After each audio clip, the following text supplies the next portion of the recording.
Welcome back, everybody. My name is Jeremy Lord. You are now watching part 4 of our 4-part series. So this is the final episode of our series concerning everything you need to know to kickstart your illustration career in 2026. So we've gone through a few different topics. If you haven't seen parts 1, 2, and 3, they are live for replay on Adobe Live's YouTube channel right now. So watch these if you kind of missed anything. We've spoken about a bunch of different things regarding which apps to choose. So we looked at Adobe Photoshop, Adobe Fresco, Adobe Illustrator, like what are the strengths, what can you use each one for. We then took a little bit of a deeper dive into Photoshop and sort of Photoshop basics. Photoshop's probably the most accessible digital art, digital painting app to use in that scheme. So looking at that. And then finally, part 3, we kind of looked at ways to work a little bit smarter. We talked about smart objects. We talked about layer masks, adjustment layers, all that kind of good stuff. So there's been a fair bit of information going into kind of how to illustrate. But today we're going to take a look at the kind of the final piece, and this is the tip of the spear in terms of how to build a portfolio piece and kind of put it out there in the best way possible. So without further ado, let's take a look at how this all comes together. All right, so we've got a bunch of files and folders here. We've created a bunch of illustrations, and we're going to try and sort of bring these together in a coherent portfolio piece that's going to have a few key things. One of the main things that we want this to have is what I call kind of context. Now, context is really important when you've got a piece like this. So we started with this kind of like basic character that we did, and we kind of dressed this whole piece around this. This is a make-believe piece that we created for a video game cover. So this is the kind of the final full piece. We'll show this a little bit in more detail in a sec, but effectively, I've kind of created this illustration, and I'm trying to think about what I could use this as. The key here when you're kind of talking about context is if you show this like this to an art director or a particular client, hoping to get a job in a particular industry, whatever that might be, one of the kind of the fundamental flaws of doing something like this is it lacks context. Now, when you get an art director or a client looking to brief you on something, they obviously, as the word suggests, they will have a brief for you. They're not just necessarily hiring you because of your skills and kind of how good you draw, right?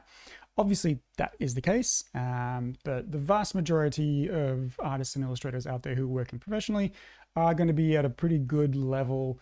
That's going to mean kind of a relatively level playing field, in your style and how well you respond to briefs is what's going to get you a job or not. So if you send something like this through to a client, they're going to look at it in kind of the same way, if you think about it, as you would look at it kind of like a painting of the Mona Lisa or any kind of old traditional painting in an art gallery. It might really appeal to you, or it might not, depending on your personal taste. But there's nothing more beyond that. You're kind of liking it or not, depending on your own kind of personal appeal or, personal favorite colors or way of working or whatever that might be. And we don't want that to happen. We want an art director to look at something and go, obviously you're a talented drafts person, you can draw very well, you can, your tools very well, great, that's fantastic.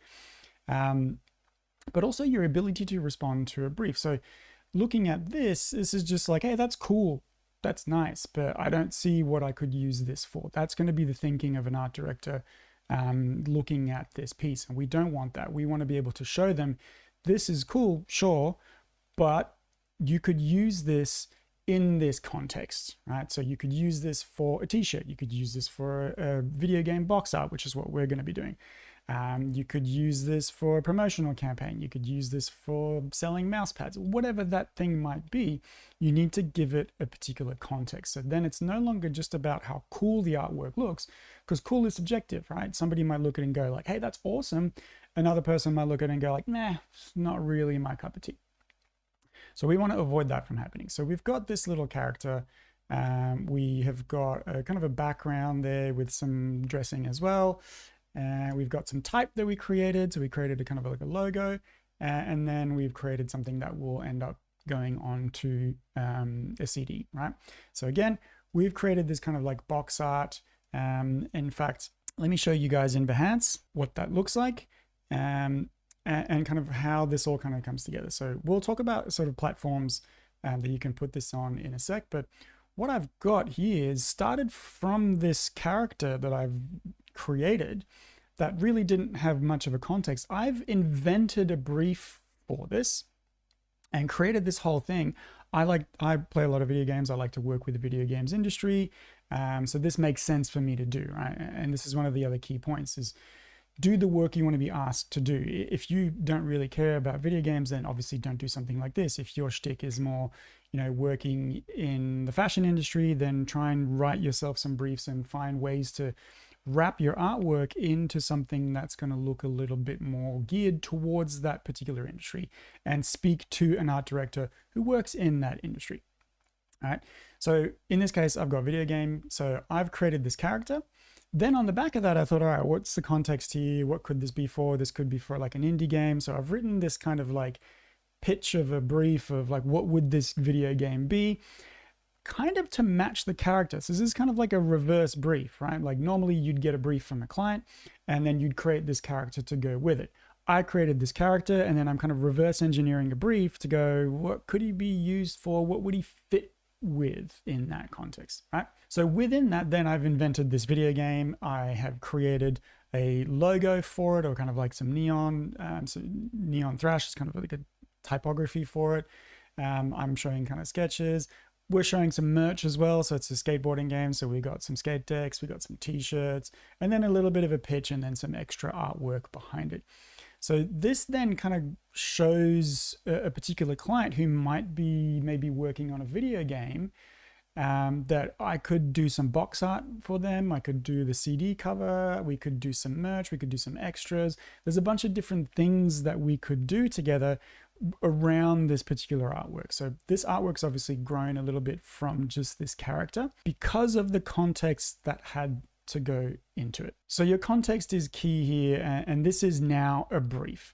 For all intents and purposes, somebody might look at this and go, hey, this thing is real. This person actually made this brief, right? They got this brief and then they answered it with this illustration when in fact it's the other way around. But for the purposes of your portfolio, it doesn't really matter if that's the case. In a lot of cases, it might be pretty obvious that you didn't actually get this brief, but it doesn't really matter because it shows to a particular art director or a client that I can work like this. This is how I answer a brief. This is the stuff that I can do for you on a particular project like this. So it's hugely important. So let's take a look at how we kind of assemble this and what are the kind of the guiding principles behind putting together a portfolio project like this. So as I said, we started with this character illustration that I made some edits to, brought it up to kind of scratch, brought some life into it. Some of the things that when I originally created this character went in there. So the hair was a little bit different, obviously. Didn't have this kind of energy, kind of circuitry thing coming off of the skateboard. That's all kind of done after the fact once I've established the brief. But we've got a character. We have created some type for this. And we have created a little kind of a wheel. So we did this in Illustrator, actually. So there's a bunch of this that's kind of done in Photoshop. So obviously I've assembled it in Photoshop, but the core of the wheel, this kind of yellow and black design was done in Illustrator. So again, we looked at that in our first video, kind of outlining what the program's strengths and weaknesses are. So I work predominantly in Photoshop, but every now and then for something like this, I will jump back and forth from one program to the next and bring a little bit of life back into this with Photoshop. And then we've got this background illustration where you can see I've kind of added a few different things to bring in this movement. So all these are the kind of the 4 ingredients that are going to make my box art cover, right? So I'm going to bring all of those together into a mock-up, and that mock-up is going to be able to be found online. So there's a range of different PSD mock-ups that are available online. Most of them that you will find, if you do a little bit of digging, you'll probably find them for free. So I've ended up using these two because I thought that they would kind of work the best for what I needed to do. and kind of work in a more dynamic way. So this one has the front of the box art with a CD attached to it.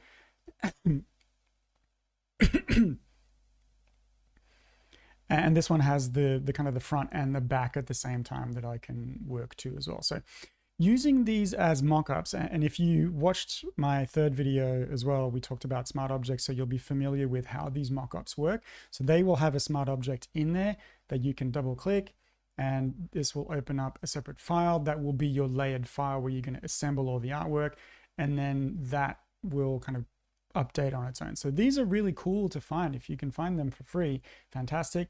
There's a bunch of other kind of paid for, like Creative Market is a really great one that you can use, but generally speaking, the ones that are on there aren't free. So if you're kind of just starting out and launching your illustration career, you probably don't necessarily want to be spending a huge amount of money on these mockups, when you can find, if you do a little bit of digging, you'll find some pretty good ones for free.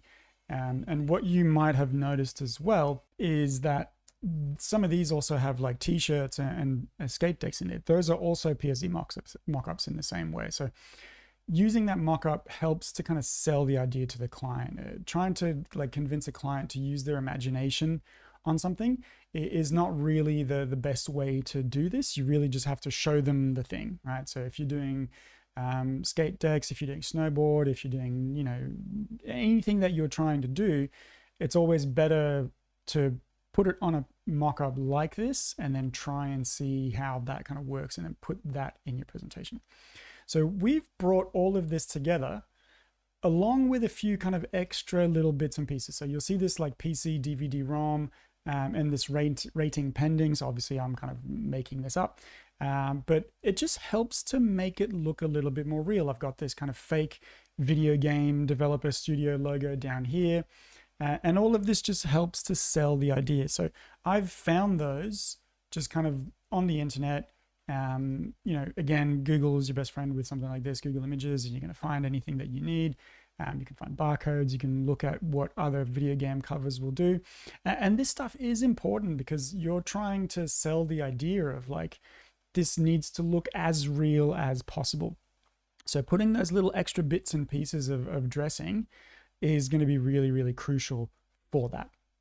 So we've got all of our elements together and that's all fine and good, but how do we bring them all together into a project? So this is the second thing. First thing was talking about context and, you know, really writing yourself a real believable brief that is going to kind of speak to somebody in the industry that you're trying to sort of target. The second thing is projects, not pieces. What we don't want is basically just put that little character that we created in there on its own. And that's like, hey, cool, look, I did a character design.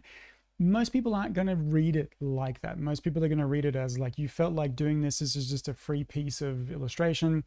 Not much context behind it. So that's not really going to speak to a lot of the work that you did. Even if you were to show the final box art with the type and the background and all the elements that you did, just putting that on one page of your portfolio isn't really going to put that work on the best foot forward.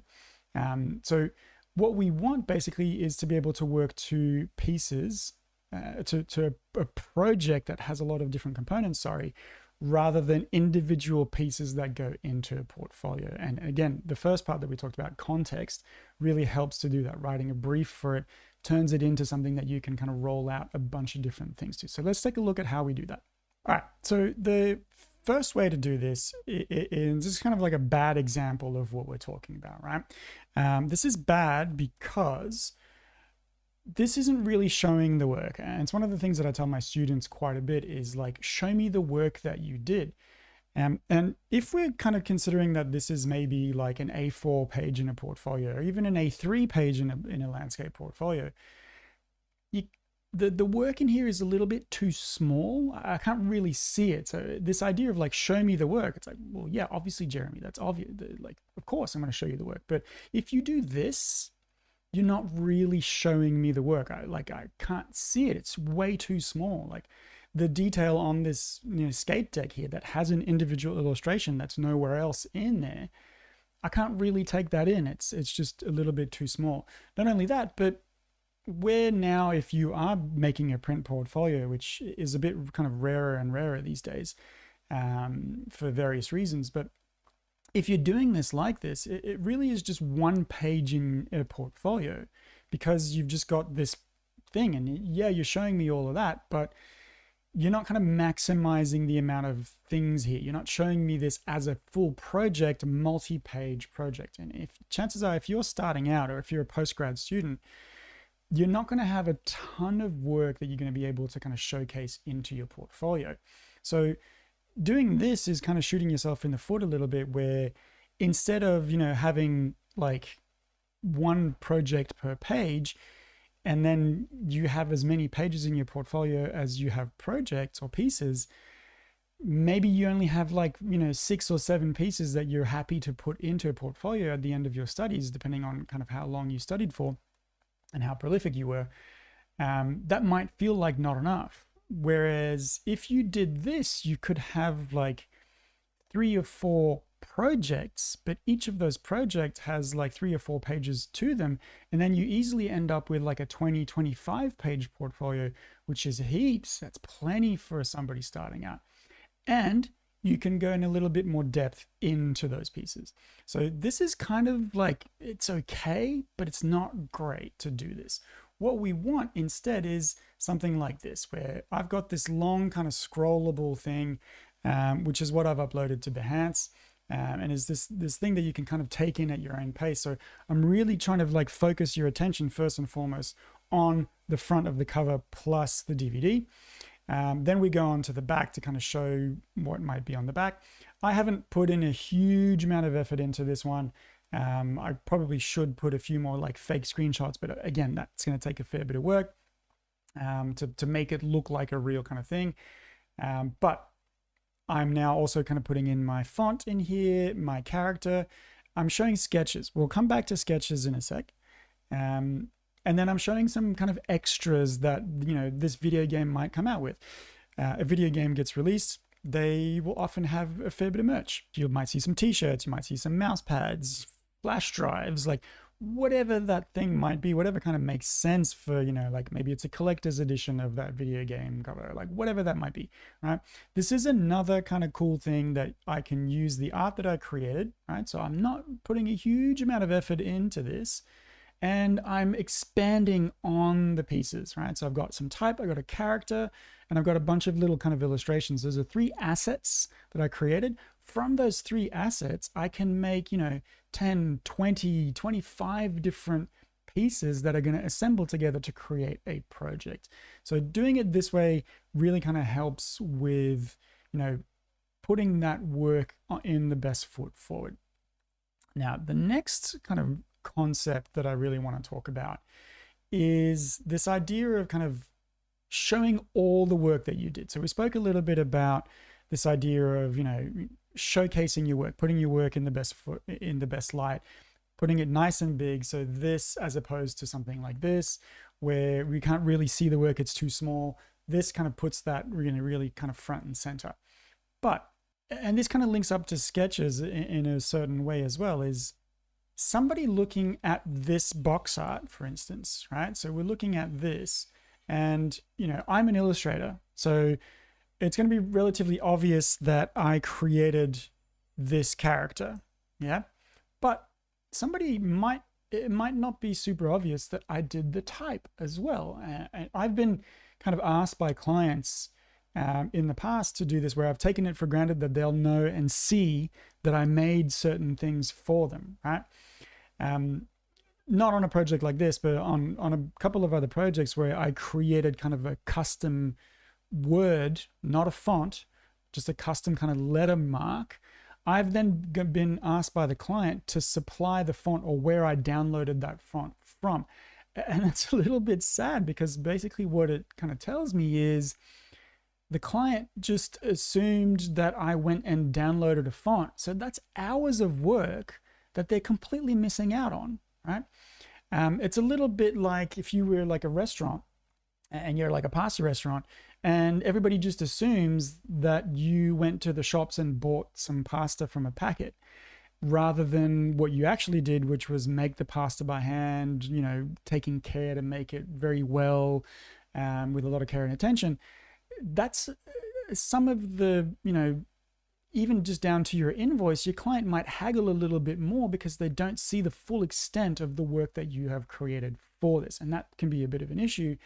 But, you know, obviously from a kind of a payment perspective, but even just from a value of your work kind of perspective, the client's kind of missing out on, you know, the full spectrum of the work that you're able to do on a project like this. So it can be very important to, you know, highlight those things, and showing sketches and the like can help to do that to a certain degree. So putting this and that side by side shows I made that and I made this. It doesn't really go into the process of making it. That's a different kind of story, but it does highlight the fact that it's like, I made this. This isn't just kind of something that I found online or, you know, ripped off of someone else or whatever. So showing that process and kind of you working on it is something that's going to be really important, especially in the days of AI where, you know, seeing somebody work on something has a lot more value now than it used to, because AI has kicked in and you could be using AI to do this. Whereas if you show yourself kind of working on it, that really kind of puts it forward that like, I'm making this with my hands, right? And that brings us neatly to kind of sketches, right? So sketches and thumbnails is a funny one, because how many do you put in? Do you even put them in if you're working on a project like this with a client? Like, wouldn't they have already seen these? There's a lot of questions around these sorts of sketches. And what I've done here is I've kind of done a bunch of different poses and things of a skater to go with this, to kind of theoretically make it kind of look like I would have done this, to make it, you know, show this to the client of like, here's a bunch of different poses that we could work with for this particular cover. I've obviously decided to go with this one over here, but we could, you know, the client could have chosen one of these. So showing this obviously shows that, you know, you're giving your client a bunch of choice. If this is a process with an actual client, then coming to them with more than one sketch is obviously vital, because they might turn down that sketch and then go, what else have you got? If you don't have anything else, that's, you know, you're wasting yours and their time. So having a range of different sketches and options for a client is key here. But we're talking about less of the process of kind of working with the client and more about you creating something and then like showcasing that process. So with this, then it's more of a kind of like, the point of these sketches is not, here's how much work I did on this. It's more, I actually crafted these sketches, right? And what you're seeing here, this kind of final result, is something that has started with a sketch and then that has been added in some color. And actually what I've kind of also created is this one. So I had intended on kind of putting something like this into the mix as well. And this is a much more kind of like direct showcase of a particular kind of process, right? So start with a sketch, finished line work, basic color, and then shadow, like lighting and effects. And that's the process. So again, this kind of shows to the client, like it, you know, it lets them step into the kitchen while you're making the meal kind of, and they can see like, all right, so you're chopping it with this and you're doing it like that. That's interesting. That adds kind of understanding and flavor to the final result for me, because I understand how you do this. And a lot of clients love to see this. A lot of clients love to see how the work that you created was created for them. It makes it feel unique. It makes them feel like a custom experience. And often I get actually comments from clients kind of surprised. It's like, oh, wow, you do like a sketch before you do the final piece. And it seems like a bit of a silly remark, but if you put yourself in their shoes, it might not be as obvious as you think that like this is the way to go. So you could do it like this as well, rather than showing sketches. I've opted for sketches in this particular example, but this idea of kind of showing sketches is a little bit kind of controversial. And, you know, some people go like, no, don't show any of your sketches. It just kind of muddies the water. It gets a bit confusing. Other people, you know, if you've done a very hands-on process, can be very important to show those sketches. So it really depends on what it is that you're trying to showcase to the client. Are you trying to showcase like, look, I tried all these different options, in which case you can show a bunch of different sketches. The downside to that is it can also show kind of a level of indecision on your part, which can be a little bit tricky for art directors to work around. If, on the other hand, you're just trying to showcase that you did this as a process and like how you kind of evolve this, then you won't need to show as many. You could probably get away with doing it even just kind of in this way, right? If you did your sketches by hand even, then maybe some photographs or some footage of you like crafting it, you know, like dress up your desk, all that sort of stuff, can be really cool to showcase to a client like this as well. Sometimes you can do these after the fact as well. So this is an example of just that. So these sketches here that I did for this kind of project for Nike Skateboard, these were done after the fact. So I didn't do any of this kind of like pencil sketching. I thought it would kind of just add a little bit of extra flavor to the mix to kind of showcase this. So I did these sketches after the fact, but nobody needs to be any the wiser around this. So you can totally do something like this. If your kind of process is by hand, that can add a little bit of kind of like a flavor or a value to the work that you've created. Again, it's all about kind of showing to the client, this is how I did this piece, so that it becomes about more than just the piece itself, and becomes, you know, you're giving them an insight into the process and kind of showing this. So this now becomes a project. If I was to split this up into a bunch of different pages, you know, this could be like front and back could be one page. These two could be one page. Sketches could be another page, and then mock-ups and extras could be another 2 pages. So we got like 6 pages in a project like this that all started from just this little kind of skater illustration. And so that's what I'm talking about, right? Is a project, not a piece, and giving context to it and then showcasing to a client how you work, the process, the amount of work that you put into it, and what you actually created for that piece. Okay, so that's all fine and good. We've got our piece kind of all finished up. It's ready to go. I've uploaded mine to Behance, but there's a bunch of different platforms. So like, where do you put these pieces in order to get the best kind of exposure?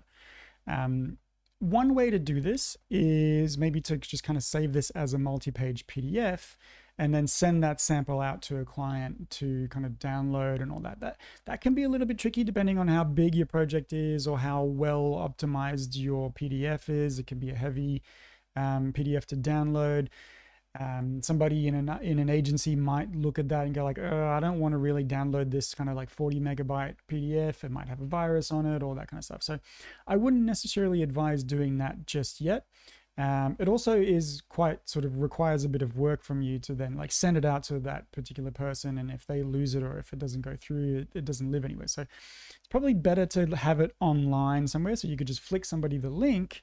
And then it just, you know, you just have to send that link out and it just lives there. Somebody could even stumble upon it, whatever. So online's always going to kind of beat this idea of a sample PDF. Sample PDF is great if you're really trying to get a particular agency or company or art director's attention and you really want to tailor an experience to them and kind of, you know, showcase particular pieces rather than others to them. That can be really awesome for that. But for everything else, you'd be looking at some kind of online platform. So gold standard is your own website. So this is my website, jeremylord.com. This is where I keep all of my work, and you'll see a bunch of different things happening in here. And like, again, you'll see, you know, me working in a similar way, right? So we've got an illustration here for PlayStation Playmakers Playground. And this is me kind of showing and highlighting a bunch of different things that I created in this illustration and kind of highlighting certain things. So very much in the same kind of context as what we were just kind of speaking about. But your own website obviously is the gold standard for this. It has your stamp on it. You put up your work on it. Clients can contact you directly through there. There's a lot of stuff that you can do with a website. I'm using Squarespace. It's pretty easy to use. Obviously, it's not free, but you know, if you're looking to become a professional illustrator, you're probably going to need something like this.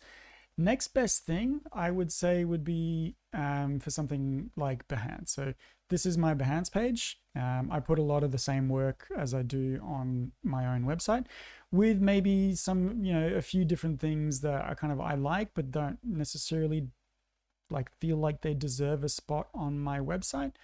I like to keep my website a little bit tighter, but Behance is great for this sort of stuff. So the key strength, I think, of Behance is for long projects. So it's perfect for what we've just been speaking about, right?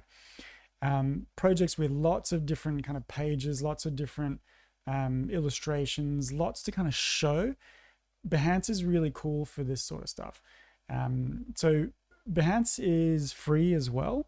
You do need an Adobe account, but you don't need necessarily a Creative Cloud account in that sense. You don't need to necessarily be paying for the apps to have a Behance account. So it can be really good for this sort of stuff. And I've gotten a bunch of different jobs through Behance as well. So that can be a really nice way to just kind of showcase your work and share it in that way if you're not ready yet to kind of build your own website. So there's a bunch of different things on there. You can upload graphic design, illustration, photography, you name it. But yeah, one of the key strengths is just kind of ease of use and this kind of long project. Then we've got something like ArtStation. ArtStation's pretty well known. It's pretty famous. Tends to be more if you're kind of working or gearing to work for the video games or entertainment industry. And I mean that not necessarily in the way that I would work with them. So I would, a video game developer would come to me working with another agency and say like, hey, we need this one-off piece or key art or whatever. I'm not actually working on the game. So this is more for people who are working in the industry rather than with the industry, if that makes sense. So if you're a concept artist, if you're a 3D artist, if you're a lighting or background artist, all those kinds of things, this is a really good place to put your work in. If you've got time, you might as well also put your illustration in there. Like, people absolutely do that. This is not just for the entertainment and video game industry. But generally speaking, this is the kind of work that you'll find on ArtStation as well. Dribbble is also really cool.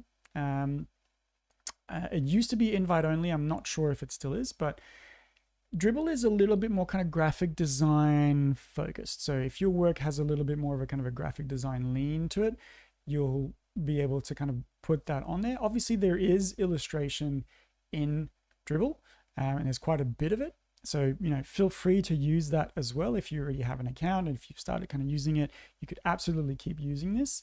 But it really is kind of more known for kind of graphic design and all that sort of stuff. But again, really solid free platform for this.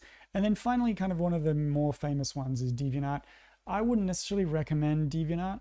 And you might be kind of wondering like, well, why wouldn't I use all of the free ones? Increases exposure. You'd be right. Yeah. But get ready to do a lot of work. Every time you do a piece, you got to upload it to 1, 2, 3, 4 platforms, each with kind of a different way of working. It can be a little bit of a hassle to do this. So it's good if you can just focus on like 1 or 2. I focus on my website and Behance, and I don't have an account in any of the other ones, ArtStation, Dribbble, or DeviantArt, simply because I just can't be bothered. It's just too much to handle. But if you've got that time and if you can be bothered with all of that work, then absolutely go for your life. Put them all up on those on each and every single one of these platforms. It just increases your chances for sure. It's not going to hurt your chances. But DeviantArt, I think, is probably a little bit more kind of like, there's some really, really amazing stuff on there. As you can see, there's probably starting to be a fair bit of AI stuff on here as well. But this is a little bit more for kind of like sharing with your peers and all this sort of stuff. I was going to say it's a bit more kind of like beginner centric, but that's not necessarily the case. But I wouldn't necessarily recommend DeviantArt to my students as something for them to worry about too much. But it is out there, and it is out there for you to use if you are so inclined. So that's everything that we kind of looked at over this last these 4 episodes of this series. And we've ended up with this project like this. I'm pretty happy with this. Obviously, I've uploaded it to my Behance page. I could send this out to indie video game developers and all this sort of stuff.